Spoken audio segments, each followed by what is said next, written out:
সীমা, ভালো আছো তুমি? হ্যাঁ ভালো আছি, তুমি ভালো আছো? হ্যাঁ, পান খাচ্ছ?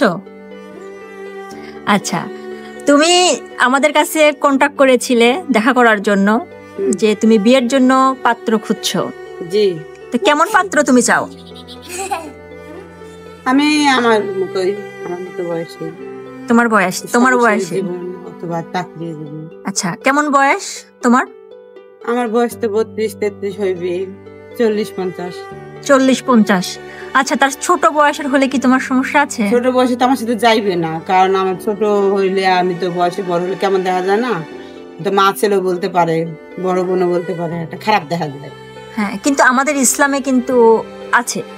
ওইটা তো অবশ্যই, এরকম সব ছেলেরা তো, আর এরকম তো আমরা কেউ বিয়ে করবো না। ছোট ছেলেরা মনে হয় না যে আমরা পছন্দ করবো না, চেহারা তো মাশাআল্লাহ এখনো সুন্দরী। দেখি যদি পাই, এরকম চিন্তা ভাবনা করে দেখা যাবে, সেটা পরে। আচ্ছা, আগের ঘরে তোমার যে ডিভোর্সটা হয়ে যায়, কি কারণে ডিভোর্সটা হয়েছিল? আগের ঘরে আমার স্বামীর একটু সমস্যা ছিল, বাচ্চা আছে আমার একটা 11 বছর মেয়ে। স্বামী মানে খুব একটা ভালো না, খারাপ, মানে অনেক অশান্তি করতো, নেশা করতো, মারধর করতো। আমি বাপের বাড়িতে চলে আসি। তারপর ডিভোর্স দাও। ও কি বিয়ে করেছেন? হ্যাঁ, ও তো বিয়ে করছে। আচ্ছা, যাই হোক আমরা আগের দিকে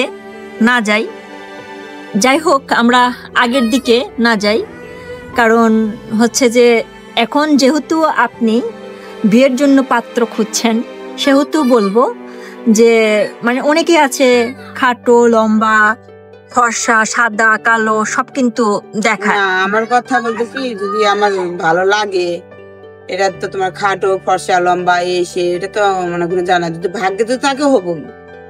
ঠিক আছে, মনের সাথে মনের মিল হলেই হলো। আপনার টাকা পয়সা কেমন আছে? আমার টাকা পয়সা 13-14 বিঘা জমি আছে, 6 লাখ টাকা আছে ব্যাংকে। এই 13-14 বিঘা জমি কি আপনারই অংশের নাকি? আমারই একাই, আমি বাবু বাড়ি থেকে পাইছি, শ্বশুর বাড়ি থেকে কিছু পাইছি, সব দিয়ে 13 বিঘা। আচ্ছা, আপনার বাবার মানে কত সম্পত্তি, আর আপনার ভাই বোন কয়জন? আমার ভাই বোন আমি একা। আপনি একা, তার মানে বাবার সব সম্পত্তি আপনি পাচ্ছেন। আচ্ছা, বিয়ের জন্য কি সব সম্পত্তি আপনি? না, বিয়ের জন্য আমি সব সম্পত্তি সব দিতে পারি না, কিছু দিব, কিছু আমার জন্য রাখা লাগবে। ভবিষ্যতে কথা বলা যায় না। আর মনে করো আমার একটা বাচ্চা আছে, তার তো কোনো ভবিষ্যৎ আছে, তার তো লেখাপড়া শিখা লাগবে, তার বিয়ে দিতে হবে। আর আমার যাই বিয়ে করবে, সেই আমার মাইয়ার দায়িত্ব নিতে হবে। কয়টা ছেলে মেয়ে আপনার? আমার মেয়ে একটা। বয়স কত? 11 বছর। তার মানে আপনাকে বিয়ে করলে আপনার 11 বছরের কন্যা সন্তানের দায়িত্ব নিতে হবে। আপনার বাবা মা তো বেঁচে নাই, তাই না? নাকি বেঁচে আছে? মা আছে বেঁচে, বাবা নাই।